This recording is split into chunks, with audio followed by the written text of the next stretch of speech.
Kampe. Coach, if you would, please start us off with an opening statement.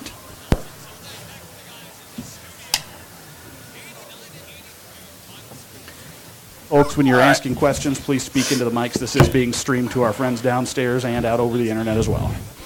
Okay, very pleased with getting a win tonight. I think that when you open the season the way we did, 10 days on the road against the level of competition that we played, we got home at 5:30 in the morning, Wednesday morning.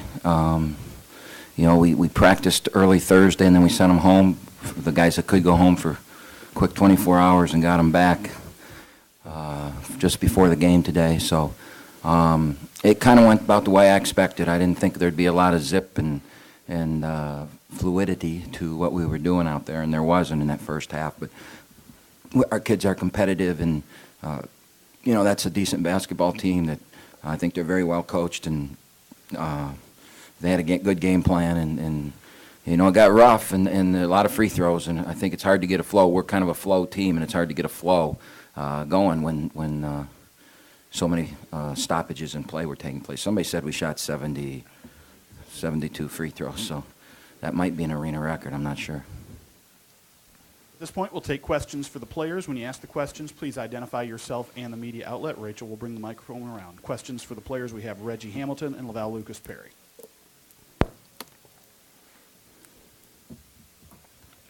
Neil Rule with Oakland Radio. Laval, talk about, you've been to the line 18 times in the last 2 games.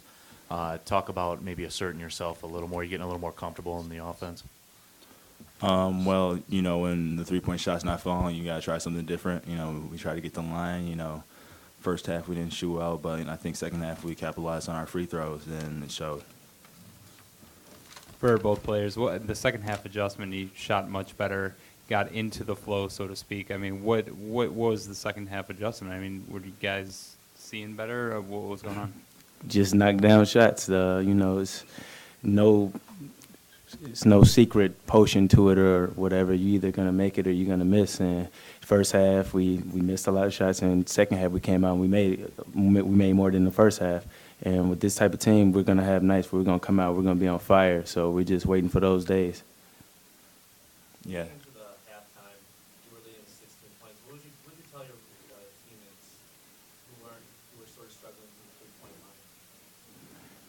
Well, I told the whole team it was time to go. We knew we needed to play better basketball, and our biggest concern was just defensive rebounding. We wasn't thinking about us shooting poorly or anything like that, because we know if we do those 2 things, we'll have a chance to be in any game with any team. So just defensive play and rebounding was just our main concern. Well, you guys have another big game coming up here. You're bringing in Tennessee on Monday. Where do you see your team? Tennessee is a big physical team, and how do you see you guys matching up with them? Well, I think once we knock down shots, we can beat anyone in the country. Our first priority is winning home, and once we win at home, just one day at a time, we should be able to get the win. Anything further for the players? Thank you. You both can go. Thank you. We will continue now with questions for Coach Kampe.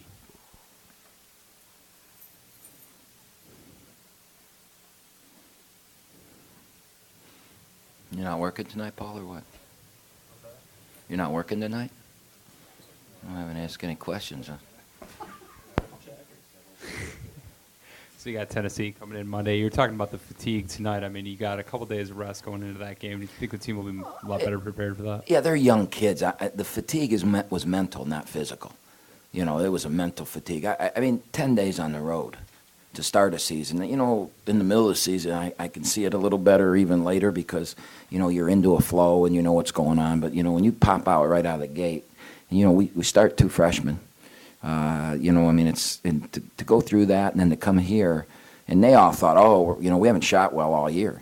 And they all thought, because we're coming home, we're going to make everything. And it just doesn't work that way. We will start making everything. There will be nights when we make everything. But, you go through your ups and downs, and right now we're struggling to shoot the ball, but, we're finding ways to win. I mean, we won a heck of a game at Houston. We played Alabama, probably as good as anybody's played them. And, so it's kind of exciting to know that mean, like I said, we found out tonight that we can get in foul trouble and we're okay. We found out tonight that we can go 1 for 14 from the 3 and still lead at the end of the half. We found out tonight that the flow of the game can get screwed up by a lot of fouls, and there's a lot of things that went against us calls wise. There were a lot of calls that did not go our way, and we had guys. I mean, how many guys did we have with 4 fouls? It was 3 for a long time before. Yeah. Yeah, and and you're talking about 3 starters. So we were able to handle all that, and we were never in jeopardy. I mean, they never had a possession where they could, tie it. I think they might have had it 5 with the ball once. But we got the dunk, and then something goofy happened, and then we got ahead 47-40, and there was like 3 delays, and all the momentum and everything that was going we didn't get. So, it was just a weird game, and it's one of those that nobody's going to remember. A month from now, they're just going to remember we won. And so, like I told them in the locker room afterward, any win is good. Every win is good. And there are no bad wins. So we won, and now let's move on to Tennessee. And, I mean, that's going to be a huge, huge game right here in the arena. You broke from your starting rotation the first 4 games. You had Cushingberry tonight. You substituted in Williams. How do you think Dante played? I don't think Dante played very well. I think he played like a freshman who kind of wet his pants in his first home game.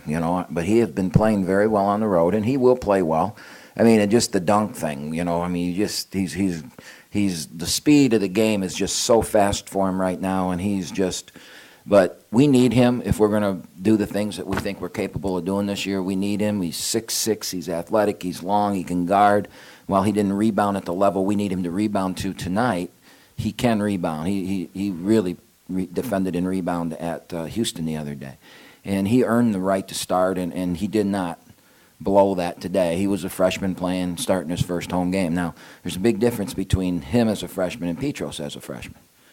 Petros a redshirt freshman, and and again, Corey didn't score well tonight, but another double-digit rebound night for us, and he's doing some special things as a freshman. With the biggest home game in Oakland University history coming up, what do you feel like needs to be worked on up until Monday? Okay. Well, first of all, I will say I don't know if it's the biggest home game. I know a lot of people are saying that, but we had Michigan State, who was the national champion or whatever, in here to open this place. That was pretty big, and then we beat Michigan in here, and that was pretty big. This is big because it's on national TV, and for the first time, who would have thought when we started this thing in 1998 or 9, whatever year that was, that we would be playing on national TV, and the game time would be changed to 9 o'clock, which is prime time. That really says something about what's happened here. So it's our chance. It's a golden opportunity, and we've got to show the nation what basketball is in the arena. We got to fill this place. Our students have got to be as crazy as they've ever been. The whole country is going to see what Oakland basketball is about for 2 hours on Monday night. Now, if all those things happen, then we got to do our job too. We've got time for one more question. Coach, back it up a little bit. Talk about Petros a little more. 22 rebounds in the last 2 games. You touched on Tennessee. They had a player get 20 rebounds out in Maui against Memphis. How much are you leaning on Corey here coming into that big game Monday night? And talk about his progression. Well, rebounding, the big thing that we've talked about all year with this team is can we rebound? And now this was the one strength of this team is, they're a little klutzy except for that guard, and they're kind of big old boys, but they rebound really well. So to out-rebound them, I thought was really good. Their one kid who had 6 offensive rebounds is probably leading the nation in offensive rebound. I think he came into the game averaging just under 6. So it was a good rebounding team, and we out-rebounded them, maybe a few too many offensive rebounds, but I'm very pleased with that. And Petros is a big part of that. He's a guy that we really, really need him on the floor and rebounding with a passion because he's very good at it. And as long as he can do that and be physical, we're going to have a chance to win a lot of games. Thank you very much, Coach. All right, thank you. Once again, the Grizzlies will return to action Monday night against Tennessee. That is a 9 p.m. tip-off. We hope to see each of you there. That concludes this evening's press conference. Thank you all for joining us.